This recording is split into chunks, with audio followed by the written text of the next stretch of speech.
Good afternoon, ladies and gentlemen, and welcome to day two of the Sustainability Week. I am Malaya, and she's Zoe, and we'll be your host for today. Today, we bring you to an interesting topic on sustainability in technology and governance. And we'll start off this session with a talk before we move on to our industry visit, which I'm sure you're all excited for. Today, we're pleased to have a speaker from SG Tech who's all geared up to share her insights on this topic. Our guest speaker for today is Ms. Gwyneth Tan, Strategic Program Sustainability SG Tech. In addition, we would be heading off to the CDL Green Gallery, Singapore Botanic Gardens. Special tour conducted by the CDL team. I am so excited to visit the CDL gallery. And since you're taking the module SCA, I'm sure you're excited as well. Yes, of course I'm excited, and I'm sure that there are a few of you in the audience here who's also taking the SCA module together with me. So I hope that all of you are excited as well. Our speaker, Ms. Gwyneth Tan, is actually the head of sustainability strategic programs of SG Tech, and she has had multiple incredible experiences, including various investment projects. Ms. Tan actually saw the need to address the head business issues in terrible enterprise actions and is actually currently leading SG Tech sustainability strategies to enable businesses to define and tackle obstacles head on. The topic how technology solves greenwashing. Is the issue as straightforward as it is reported, or are there any other factors that are not publicized enough? And are there enough objectives, insights to date to form working hypothesis to commence like the diverse, unique facts? And finally, what kind of technology can be part of the solution? So now let's bring on stage our speaker, Ms. Kwana Tan from SG Tech. Ms. Gwyneth Tan, please.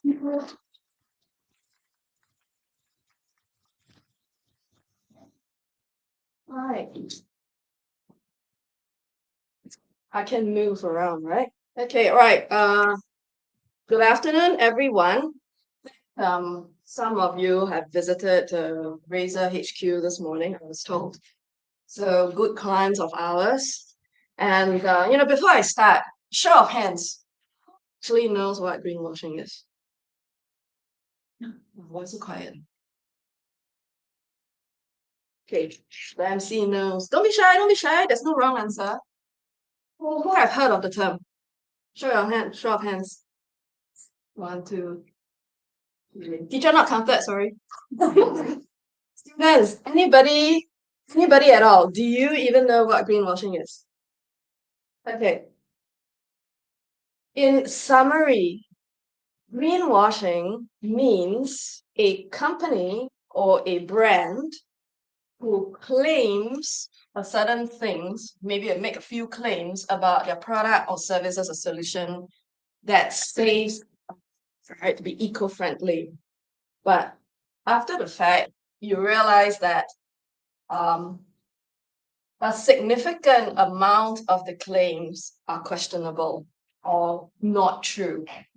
Significant amount, I think international standards, they go by a very vague 50 to 75% not true, and therefore it's greenwashing. Okay? Is that all right with everyone? You got the stage, right? Okay. Okay, does it work? Okay. All right. I'm not sure how many response I would get. So let's start with 4 major questions. All right. We all heard about climate change, not increasing climate change by more than 1.5 degrees Celsius by, I think they say 2030. That was agreed in Paris 2015. Raise your hand if you agree that we're in danger of missing our climate target because of greenwashing. Proud. Okay, good. Raise your hand if you agree that greenwashing is caused only by big companies. Raise your hand. Don't be shy, there's no wrong answer here. Very tough crowd. Okay, I will just forge on. Raise your hand if you think that the rise of technology has actually contributed to greenwashing. Don't be scared. Pretend the word tech doesn't exist on my t-shirt. Okay. Counted lah. Okay, raise your hand again if you think that greenwashing is not preventable by individuals. Individuals got nothing to do with greenwashing. Raise your hand. Okay, maybe online got people raise hand. I shall be very happy. Okay, we look at a few reported cases, right? These are brands that you and I know. In fact, we consume a lot of it. I have actually provided the link at the bottom. This deck we share with you later. You can actually read the full summary report from this article. But in a nutshell, what had happened in these famous or infamous cases is, well, Max and Starbucks. I frequent Max and Starbucks all the time, right? They actually started campaigns to eliminate plastic straws.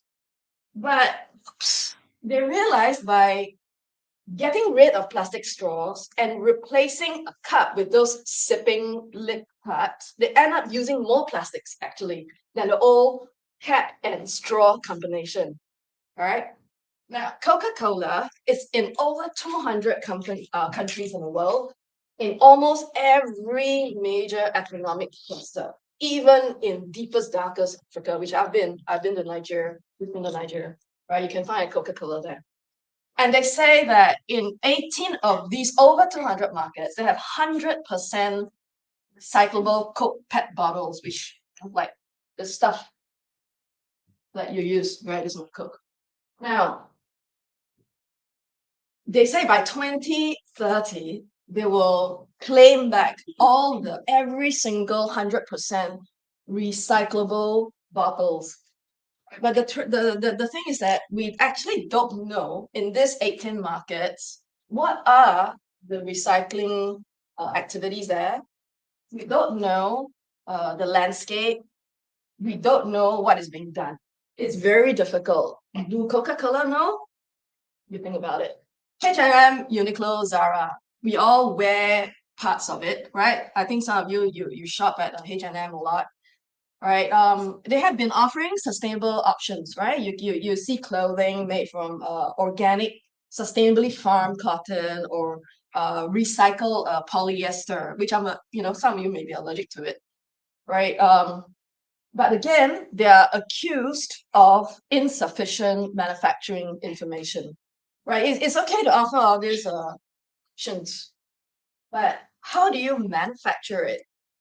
My question to you is, these are what you call fast fashion, right? It makes us look as hip and updated as the latest models on the Milan runway the day after the fashion show, and it is at a price that everybody can afford. How do they manage to churn out so much so fast and yet not pollute the earth? IKEA, they have long claimed that their wood are from sustainability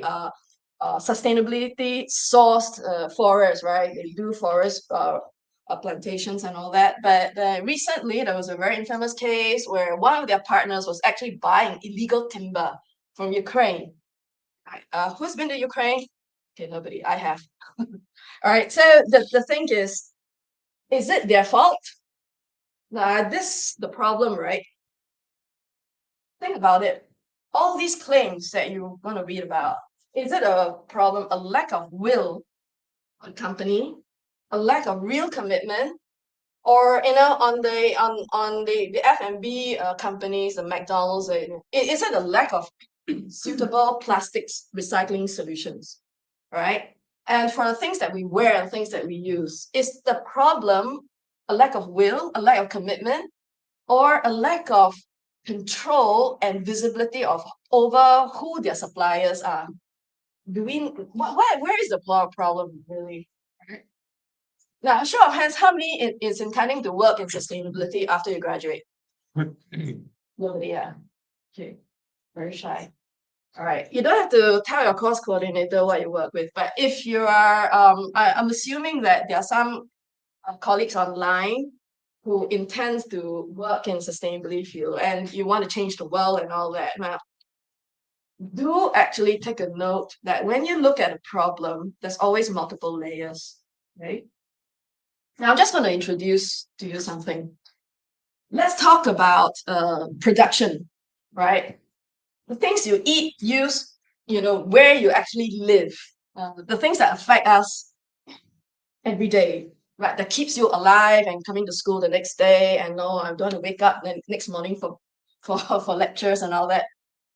Everything in your life, there's a huge industry behind it. Okay, let's start with what you eat and what you use. There's a huge agriculture industry behind it. There's a huge petroleum industry behind it. Every plastics, even your watch, even your clothing, polyester. All right. Then there's the processing. Other than farming and extracting from the ground or the seabed, in some cases, all right, there's processing, there's petrochemicals, there's manufacturing facilities, right? Turning food into finished products, turning petroleum products into usable stuff, right? So these are all very large and complex industries. Then, of course, when they finish, come out of factory, it need to be delivered to you, right? Packaging. Packaging, believe you me, SG been looking at it. It's not as big as the previous two industry, but it's equally complex because, frankly, it's only in a few countries in the world. And where do packaging come from? Is it paper? Is it plastics? Yes, it is, right? Then after they pack the goods, they got to send it to you. There's a global supply chain where you can see with the globe, right? Freight or shipping. And then when it reaches your port, you got to distribute locally through trucks, through the carriers and all that. Okay. These are actually huge industries by itself. Global freight, global distribution is actually a large, one of the world's largest business, right? Every big container company you heard of, Maersk and all that, right? With the 40-foot, 400 feet tonner or something like that, right? They are responsible for that. And then, of course, you have the local deliveries. Everybody, somehow or other, you buy from Lazada, Qoo10, Ninja Van. You have been receiving stuff from Ninja Van, right? That's part of your local delivery. And there are many, many others like Ninja Van. All right, then it goes to the shop. All right. You go to the shop, maybe some of you shop online, either a physical storefront, online shopper, and then it reaches you, a consumer. So depending on how you shop, either you got to travel towards the shop and how you travel. What's the choices of traveling? Do you actually take a cruise to Penang to do your shopping in Penang? Do you take a flight to Macau to shop in Hong Kong? All right. Or do you do online? And then the only thing they do online is click and add to cart, right? And what is your shopping decision? Is it how easy it is to use? What makes your decision, right? Now, connecting all this is data. Data. Even if things are happening in the physical world, all of them are using data, right? Now, why are they using data? Because every single industry, they have their own internal software. Like Temasek Poly, you have your own internal software, your app. When you click on Netflix, when you click on your school app, where do you think the data goes? It goes to the data centers, right? Data center is basically just a huge building of servers, but it's a huge building that needs to cool the servers below a certain degrees. And by cooling in Singapore in a tropical climate, right, you actually need a lot of power. Because if everything's on cloud, the more processing power there is, you actually need a lot of power. And this connects the entire world. So every single thing that you do, you eat, you use, behind it produces footprints, right? And broadly speaking, waste can be classified as organic, inorganic.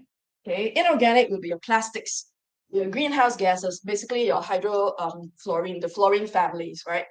Chemicals, you heard of toxic waste. Then, of course, organic, which is actually your wastewater. Again, greenhouse gases do fall under organic because carbon dioxide and methane are actually organic gases. We just have too much of it right now. Okay, and of course, if you're in food production, it'll be unused food materials, and of course, paper. Actually, nowadays, even paper can be inorganic because sometimes paper is not really pure wood pulp, also made from polyester as well. All right. So dollar bills, in some countries, I think in Australia and New Zealand, where their bills are actually made of some kind of plastics. So think about it, right? These are all your waste footprint. Now, when you have waste, you need to quantify. Okay. So how do you quantify? Everybody have different ways of quantifying waste. But good thing for us in sustainability field is not as blur or as messy as in other fields. There really are globally accepted standards for quantifying.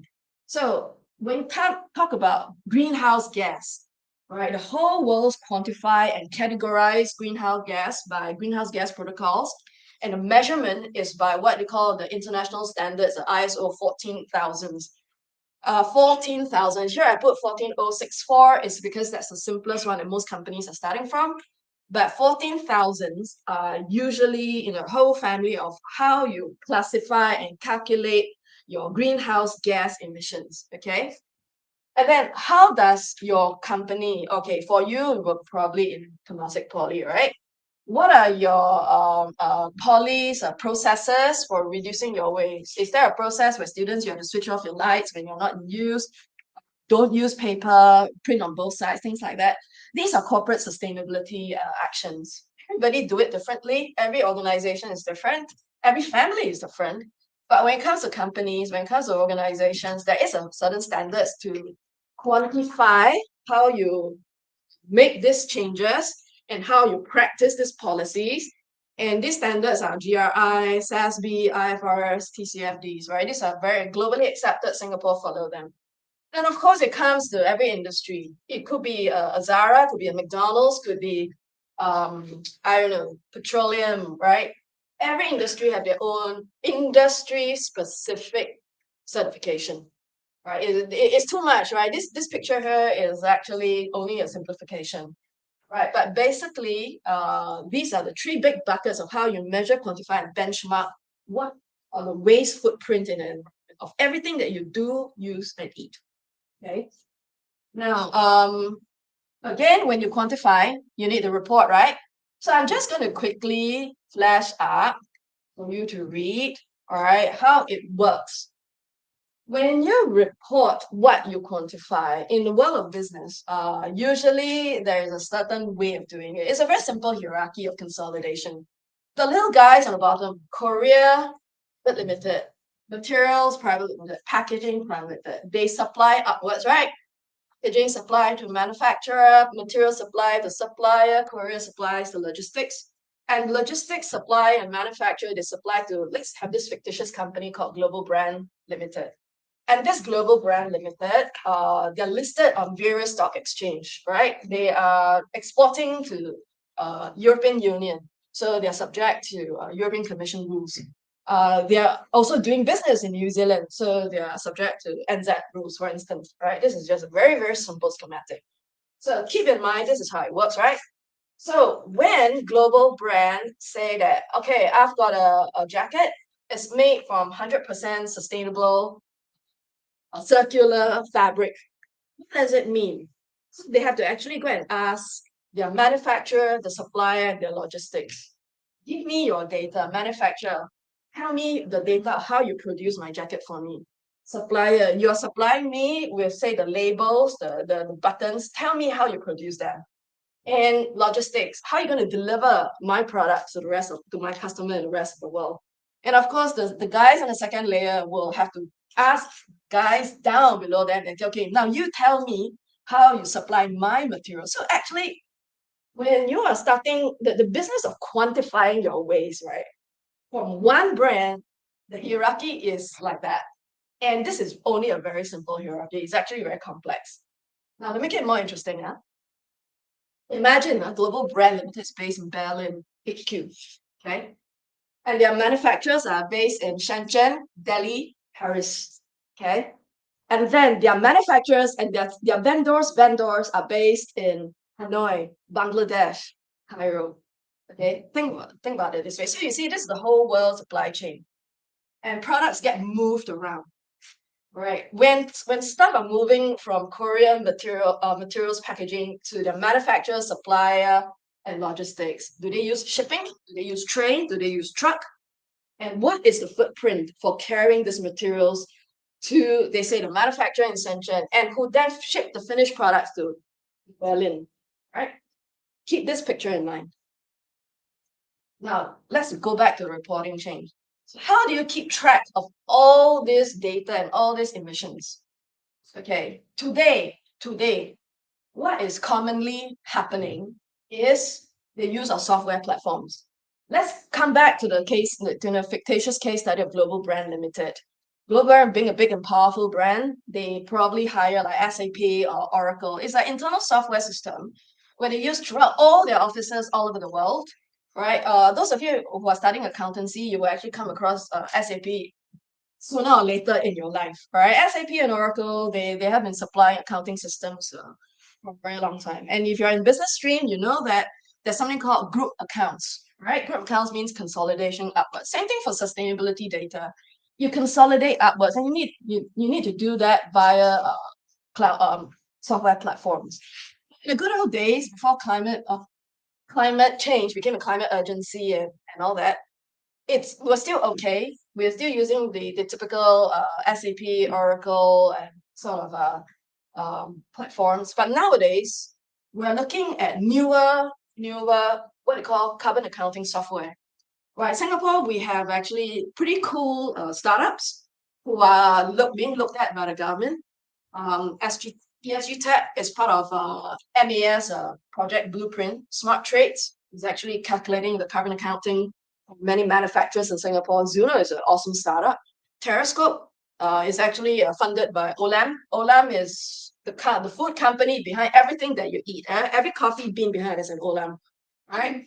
So they're actually accounting for every like 1 cup of sugar. How many liters of water does it take to produce 1 bag of sugar? All right, they can do things like that.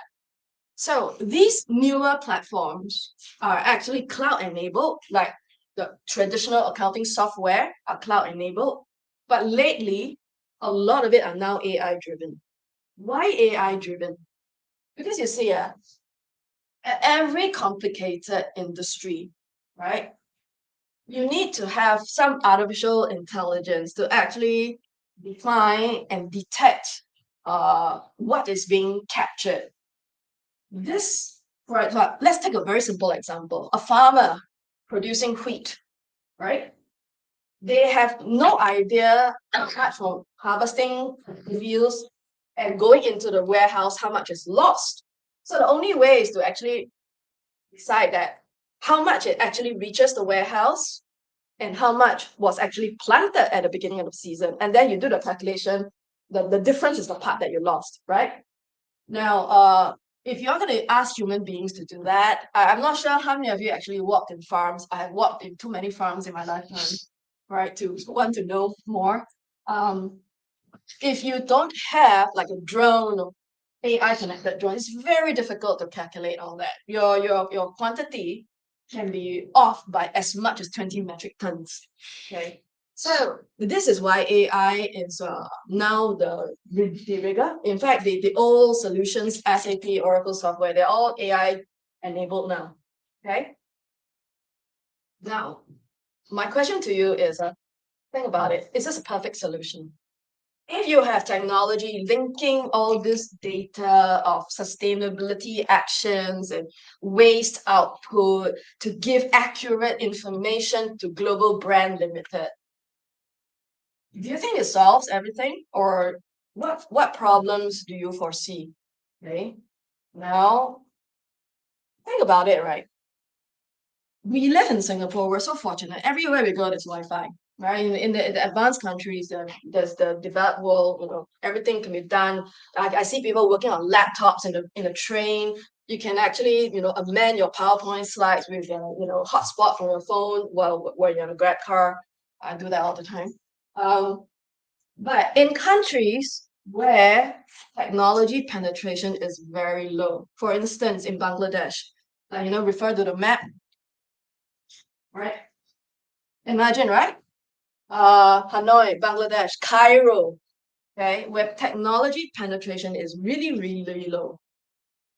Okay, so a lot of it is actually still manual. A lot of it are still an army of clerks sitting at very outdated laptops. Laptops that in developed worlds, in the real world, right? Your laptop is obsolete in 2 or 3 years, right? You resell back to the guy who sold it back to you. They take back, but where do they go? Actually, a lot of it are refurbished, upgraded, and sent to developing countries at a very, very good price so that poor people can afford. So they have a whole army of clerks doing data entry. How much things are being produced, how much vehicle fuel I used, how much water has been. You do a lot of data entry. When there are so many humans involved, can you spy malicious source in every case, right? I put there little sunglasses. It's actually subject to hacking, subject to malcontent, subject to people who want to sabotage the data, right? So again, I give you the question, think about it. If you're in accountancy, do you think that reporting solves everything? Reporting by software solves everything? Can AI make a difference? Can AI replace all these guys who need jobs? All right. Can all these developing country workers, can they be trained to use AI platforms to do their job in a more efficient way? And who knows anything about blockchain technology? It's not crypto. All right. Blockchain is distributed ledgers. So basically, every data packet into a blockchain is infungible. So basically, you can't change it. Right? Authenticity is there. Can you imagine linking all these things with blockchain? Right? Will that reduce human errors or intent to sabotage or alter the information? Right? Now, let's go like even one step further. Who have heard of augmented reality here? Everybody has. Who has heard of digital twinning? Nobody has. Okay. IoTs, Internet of Things. Who have heard of this term? Good. Right. So you have RFID, NFC. All these have anyone heard about these terms, these technologies? Awesome. Now, what part can they play? All right. Each of these technologies. What part can they play to solve problems in every one of this single complex issue of certifying and gathering data to make sure that the data is real and to make sure that the source of this material or this product is exactly where it is said the seller says it's from. Okay. Now I want to draw to you digital twin because we hold a Tech Blazer award every year. We had a Carbon Zero award this year for the first time. And I had to spend a whole weekend over 120 entries of very competitive nominations. All right. And there was okay, I can't say the names, all right, but the thing is, there was a solution where they applied digital twin with AR and AI for production simulation. So it's very simple. It's actually a lot more complex than you think. So this company, Global Brand Limited, they want to produce towels that is fully sustainable and circular. But that means changing the materials and the production process. Imagine a factory takes about 1 week to churn out 1 million pieces of the same towel. But to plan those towels, plan that production to make sure that the end result come out won't increase the price from a $5 towel become a $50 towel. Make sure that the towel can still be sold to you at $5 or $6, right? Now, that means they have to actually look at the materials that go into this production of the towel and then simulate and calculate the outcomes. And can they reach the price point for the consumer, you and I, us, okay? So in a normal traditional world, that takes about 2 months because you need to go through, you need to test, you QC, all right, to get the cost in. With the application of digital twinning and AR, and they have actually done this in a very challenging industry called petrochemicals, all right? They shorten 3 months to 2 weeks outcomes with at least three scenarios. If I use this material, if I use this material, what is my output and how can I compound? Technology has advanced to the point where it makes things a lot easier and more efficient. Okay. So then it comes to you in your shopping cart as a consumer. Now, how many of you shop online and you actually come across something like that? Okay, by this purchase, you add the cart, you are actually removing how much kilos of plastics from the ocean. And how many of you actually shop on places like that?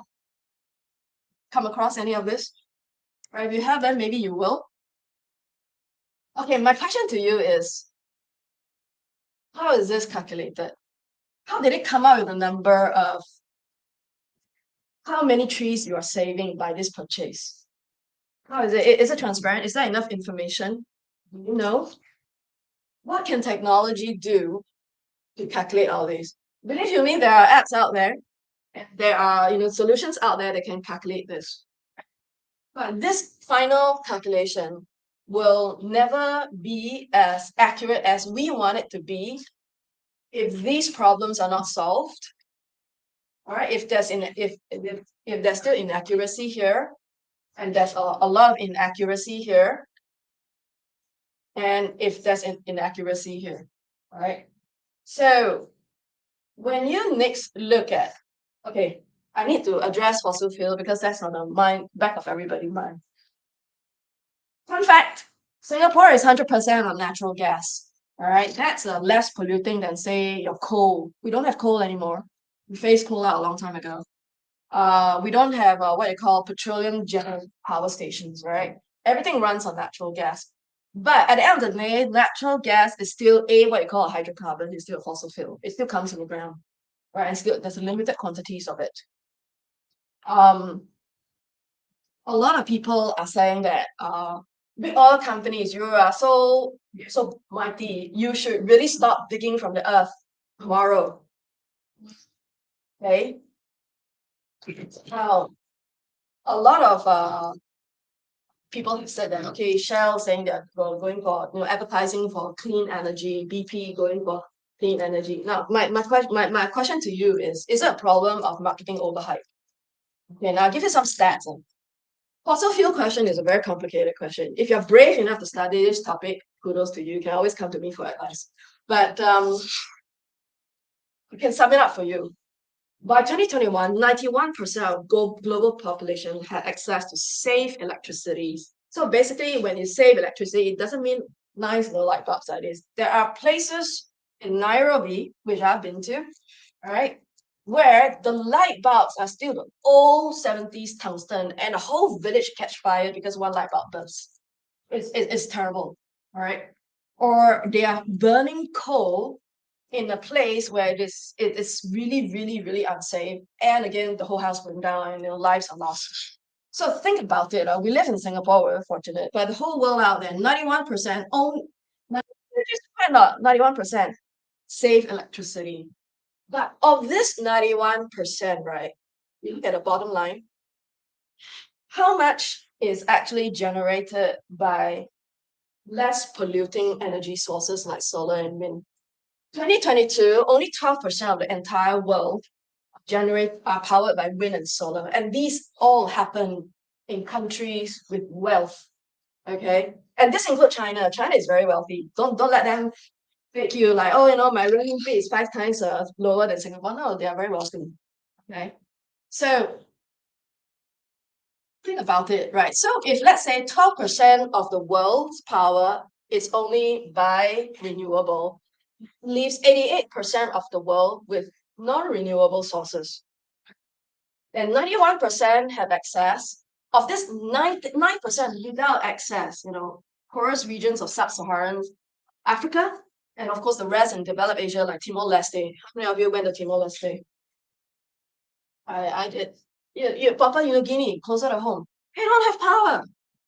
It has something as simple as a generator. What is a solar panel? They don't know that. They only know how to take the logs and burn. And that's it. That's your idea of power. So of this 9% without access, can they afford wind and solar? So if we're going to stop digging tomorrow in an ideal situation, the question then remains, how much stockpile is there left to power the world on? And here, can technology advance fast enough so that everybody in the world have access to cheap wind and solar power? You have a wind farm in the middle of the sea. How do you get that electricity stored and conducted to your household? How to plug that in the grid? Can technology solve this problem? Yes, I believe so, because actually I've seen some companies with really good technology to do it. But will it take time Yes, it will take time. Okay, so I know it's a bit of a chock full. So my question to you is technology, right? In what you call ESG, environmental, social, governance issue, right? Is it a cure-all, a panacea? Is it a catalyst? Or is it just a symptomatic treatment? We're really just treating the symptoms. We're not treating the root cause. So if you're going to do sustainability and you want to tackle greenwashing, should the question then be, what is the ultimate cause of greenwashing? Only know when you know where is the problem, then you can focus your energies into solving it, isn't it? Okay. Okay, I'm trying to go forward. In SG Tech, in SG Tech, we don't profess to solve everything, right? There's so many technologies involved. In the field of AI, something new happens every day. A startup will come up with a new solution every day. SG Tech, we're only 50 strong. We cannot solve everything. But what we can do to help the situation is to make sure that 60 to 70% of Singapore employees, and that's all our Singapore small medium enterprise, okay, are on their way to giving credible sustainability information. So we really worked with SMEs to find out their pain points and developed a program that tackle the issue of reporting. And this reporting data is very critical because then it can be subject to third-party assurance. In technical terms, third-party assurance means your report is audited and checked by someone else to make sure it's real. All right. So this is as simple as it is. So this is what we do. We don't try to solve the world's problem, but we try to make people make sure that they report what is, not what they aspire to be. Okay. So right now I've come to the end of this presentation. You can actually connect with us. What's my time check now? Is it 10, 15 minutes? 20 minutes? Okay. So, as if the question is not confusing enough, right? So again, you think back on yourself, right? In your next purchase, what is it that you're doing? The moment you click shop online, what is it you're doing? Can you actually help the situation by being part of the solution and not part of the problem? I don't know. It's really up to you as a personal choice, right?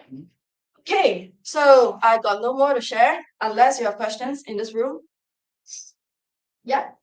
Hi, Miss Tan. So my name is Carol, and for now, we know that globally, greenwashing is actually in the headlights. And as you mentioned, so companies like IKEA and maybe like Starbucks have been punished for their greenwashing marketing claims. So I just want to know that if there's any local companies that has also been punished or fined for their greenwashing claims as well. Okay, there are certain things I can say and certain things I cannot say. SG Tech work extremely closely with policymakers. So what I can share to you is you have access to internet. It's okay, take a seat. Thank You have access to internet, you know Singapore Exchange, right? And you can see all the sustainability reports filed by our listed companies. I ask you to go and download some of these sustainability reports, read them, if you can, and then you start questioning, are these claims real? And who are the ones who prepared the sustainability reports? Listed companies are quite okay, but again, how much can they trace? And whether there will be an issue of punishment, how should I put this?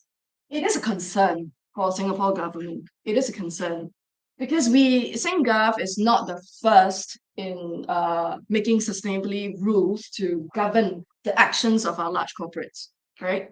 We don't want to be the first. Basically, we watch what Europe and US are doing, then we learn from their mistakes. Okay, but we know that it is a concern. The problem is already in our shores. The question is whether they will be punished or not. I cannot say the answer, but I encourage you to follow Business Times, Financial Times, and Straits Times Business News. If the government makes a decision, especially our policymakers have some faith in them. I know maybe some of you are a bit of anti-establishment, and it doesn't matter. But believe you me, I come from the policy making unit of the government itself. And we have some very good thinkers there. When we actually announce a decision, usually there's a deep thinking behind it. And Singapore government usually will err on the side of caution. We err on the side of not scaring our people. So whether there will be punishment or not, watch the news. That's all I can say. All right, thank you so much. Any other questions? Yep. Okay, so I wanted to ask, how does greenwashing impact society as a whole? And how can we keep a lookout for greenwashing? Okay. Impact society as a whole. When you buy your next McDonald's sippy cup, all right, and you believe that you're saving the earth because you're not using a straw, are you? Think about it. Are you? McDonald's says that you are. That because you're not using straws, you're using my sippy cup. Therefore, you're saving the earth. Are you? Because the construction of a sipping cup uses more plastics. That's what McDonald's did not say. Is it McDonald's fault? I'm not sure. Is it a case of poor production planning? Is that, oh, they made the sippy cups because they want to satisfy consumer demands. Like, oops, I forgot to calculate how much plastic goes into a sippy cup. Can a company that big really forget to calculate something? I don't know. I don't have the answer. All right, but you can draw your own conclusion. How does that impact you? You buy a sustainable edit from Zalora, all right? Yeah, I was put on a bit of weight, so I bought this from Zalora. It says sustainable edit. I'm starting to itch because I'm allergic to recycled polyester, so I don't think it is. Okay, am I saving the earth? I don't know because I don't have information. Right, but Zalora says it is. So if I were not in this field, I would like blind go and buy, and then I'll wear it, and I'm thinking that I'm saving the earth, but actually I'm not. Okay, so it does impact in how consumer make choices. Okay, so what can you do as a consumer? Right, you can question, you can look for claims, you can investigate, you can inform yourself, right, and look at how these claims were made, but be a bit kinder to corporates, right? It's as I displayed just now. It's not so easy to track every manufacturing chain in the world. If Zalora makes a lot of their products, say in the factories of Vietnam, and they don't have internet access, they have, army of clerks managing their process. That's not going to be easy for them. So maybe is there a percentage of error that we can talk about? Maybe can we request big brands to be a bit more realistic in their claims? We can, as consumer, right? Sorry, what's the second question? My second question is to ask, like, how can we as consumers look out for greenwashing in Okay, don't believe everything you read. Don't believe advertisement. Believe advertisement 100%. Right, and I think a lot of us are guilty of that. For example, urban farming. How many of you buy vegetables with your parents and you choose the agro-urban farm that's vegetables from local production? It costs twice the price. Okay, and they say that it's sustainability grown because it's grown on rooftops. It's grown on where's that place in Singapore that grows urban farms, right? But then, do you question how are those vegetables delivered to you? It's more expensive than say imports from China or Malaysia, but how are those urban farm grown vegetables delivered to you? Is it through diesel trucks? There you have it. The fact that it's actually delivered to you by diesel trucks, it just simply means that there is emissions. Right? We still use diesels in Singapore, unfortunately. Right? Not everybody can convert straight away. So when you make a choice, at the end of the day, what are the red flags? Basically, don't believe every claim you read, but make the best informed decision that you can. Okay, this is my advice to you. Any other questions? Online, offline? Okay. Shall I end? Thanks.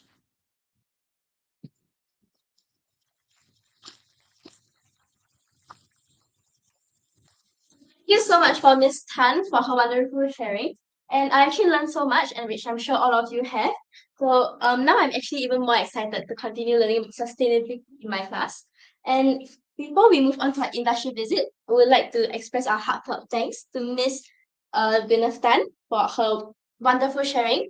As well, and School of Business would actually like to give you a token of appreciation Oh my. for your insightful sharing. Nice.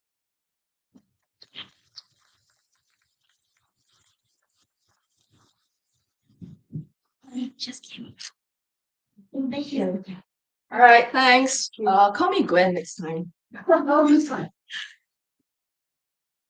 Ladies and gentlemen, and my fellow students, I hope you enjoyed this event today as much as we enjoyed while presenting this. So it's time to head off to the main entrance so that we can go to the CDL Gallery. Thank you for joining us at day 2 of Sustainability Week. Have fun. All right, thanks everybody.